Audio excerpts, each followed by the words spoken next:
Hi guys, SkyPoint here. So on the unofficial Reddit for Horus Heresy Legions, a user called Tryhard3 had posted up an interesting Endryd Haar deck.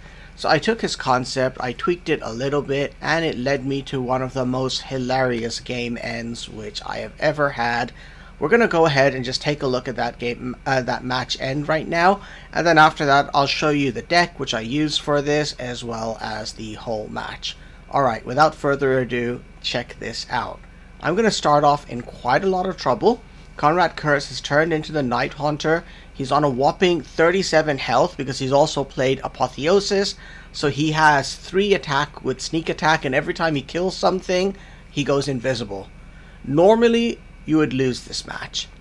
But Endryd Haar has a special trick up his sleeve.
Alright, so this was the deck which I used. I will say it is not a great deck, it's not very reliable, it's just funny when it works. Also, this is still work in progress. I'm working on continuing to tweak it quite a bit more. I've already changed it from the original version, which was posted on Reddit, and this will probably continue to evolve a bit more. Anyhow, let's just talk through some general concepts of the deck. There's going to be a lot of cards in here which draw cards or create cards for me, and that's because I need to try and set up a strong orbital base and unreliable informant combo for a late game. Okay, let's run through the cards. Very important, a pair of unreliable informants, because the damage which gets inflicted to yourself obviously boosts your own attack. Thessadian Infantry helps you to cycle through your deck and build your hand size. Wonders of Tisca is one of the healing cards we definitely need in this deck, so that's there. As is Pi Alpha.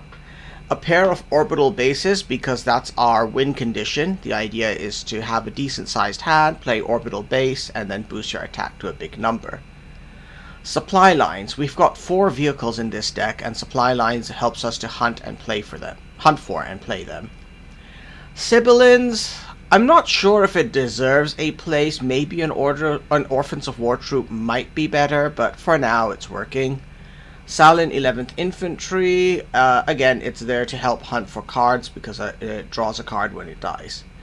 Crumbling Battleground, this one damages everything on the board, which helps with a little bit of board clearance. But the other thing as well is because it damages you, it guarantees that your attack will be boosted during the enemy turn, which means that units which attack you might die completely.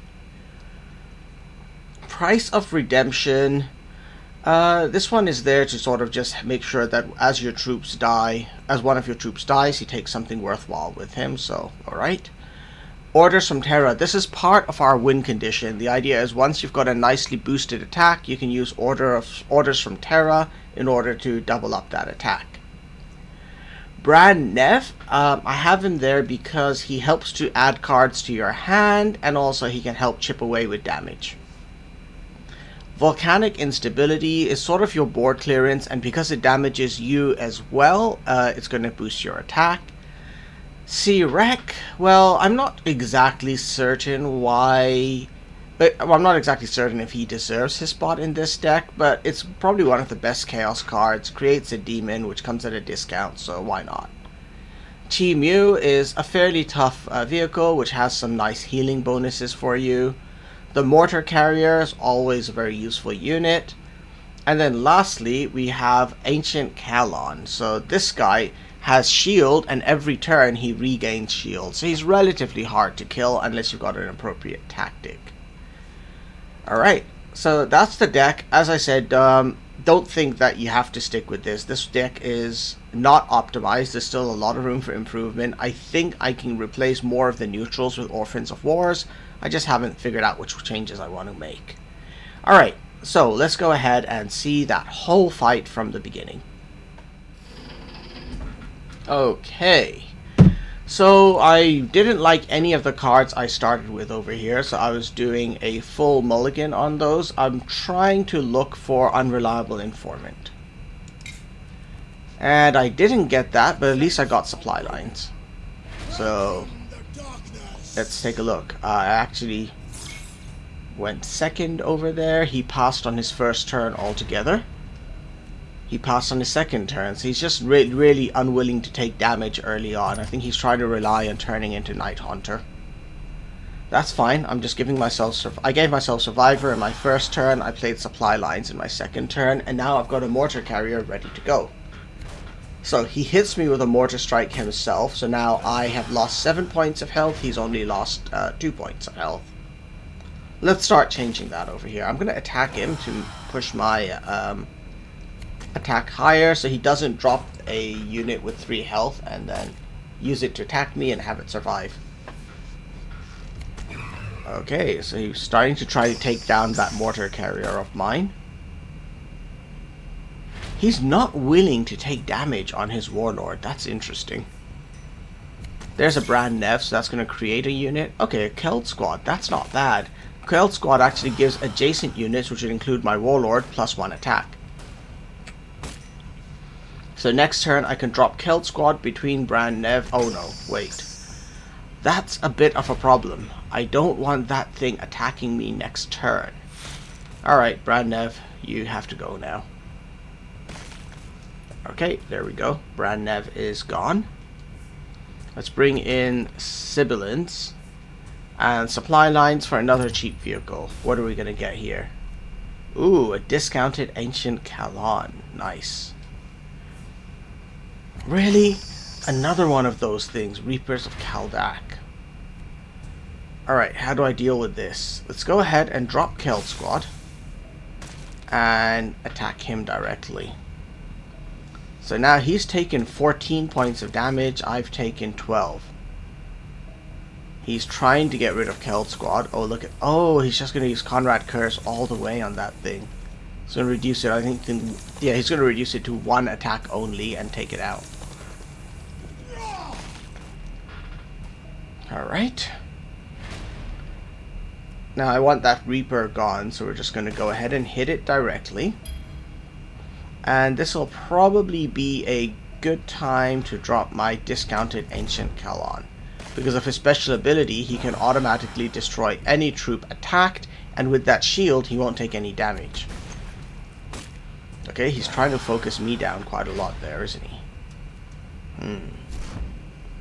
Okay, let's take out that troop. Bye-bye.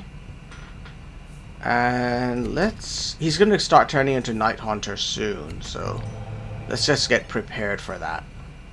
Get my health as high as I can.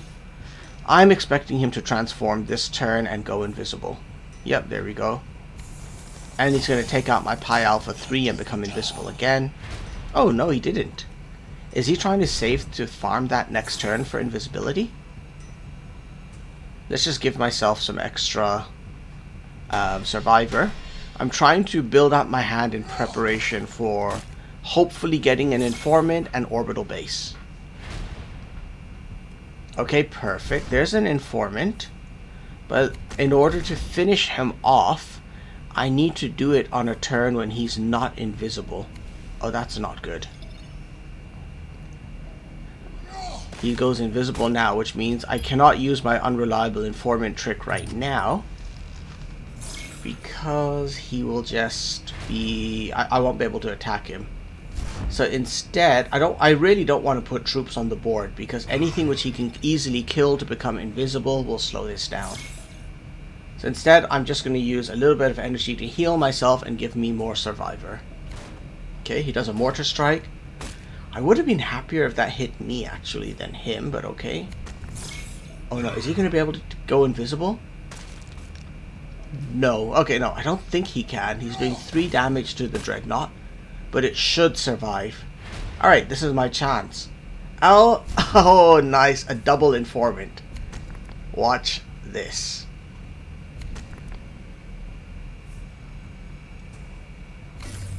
There we go. 2 informants and orbital base throwing back a ton of cards. 1, 2, 3, 4, 5, 6, 7 cards. So that is 14 points bonus to my attack. Of course, it means I take 14 points of damage myself, but with all that survivor, I should be able to handle this.